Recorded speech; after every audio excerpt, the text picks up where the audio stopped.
Hey everyone, so in this video I'm going to show you how to create a Google form, and you can do a Google form for multiple reasons. You could make one as an assessment, you can make one to survey students to kind of get a temperature check and see how they're doing, and that's the type that I'm going to make right now. Really want to just get to know the students I'm serving a little bit better. So let's see. So I'm in Google. I always go to drive.google.com. There's a ton of ways that you can get there. This is my own favorite because once I get here, I get my drive, I can see all my files. But up here on the top left,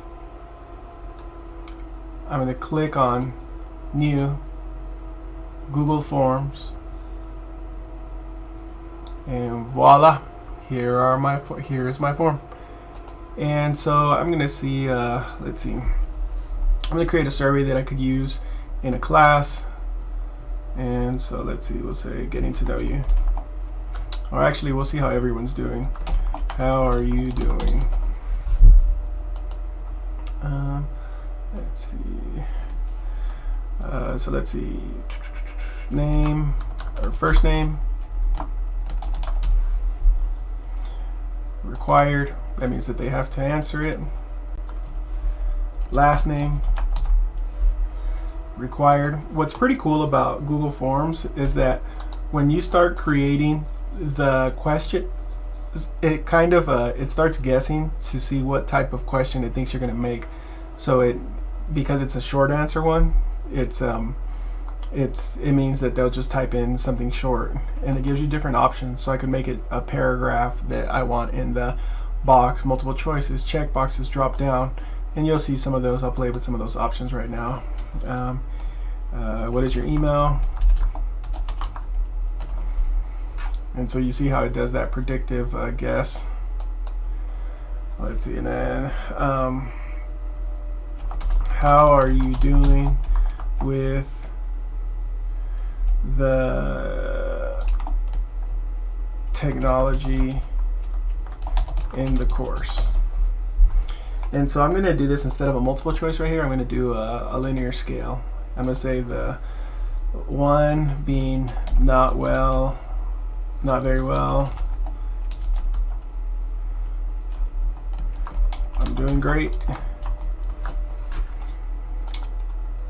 And then I'm going to add a couple more. This time I'll do a longer question or a paragraph. What can I help you with at this moment? Or what can help improve your experience in the course? And so you see now it says long answer text. That means that they get the opportunity to answer much longer. Required, I'm not going to make that one required. I'll make this one required. I'll make this one required. Let's see. We'll go here. What grade do you want to teach when you get older? Or what grade do you want to teach in your career?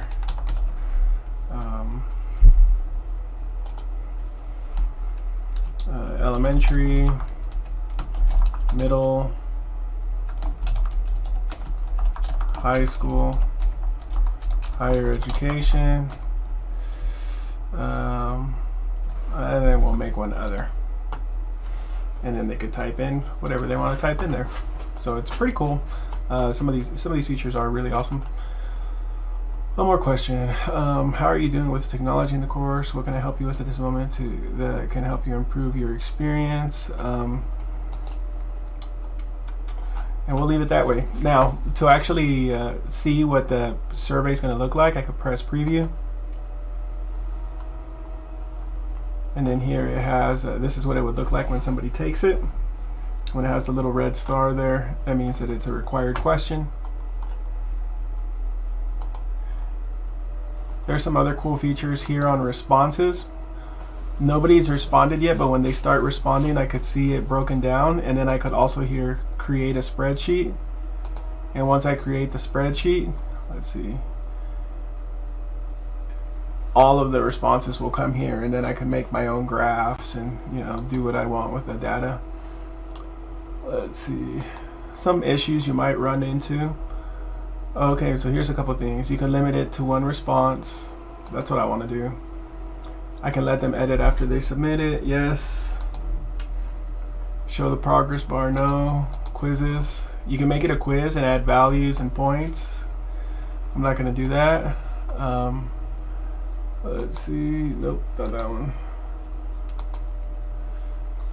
Nope. Send.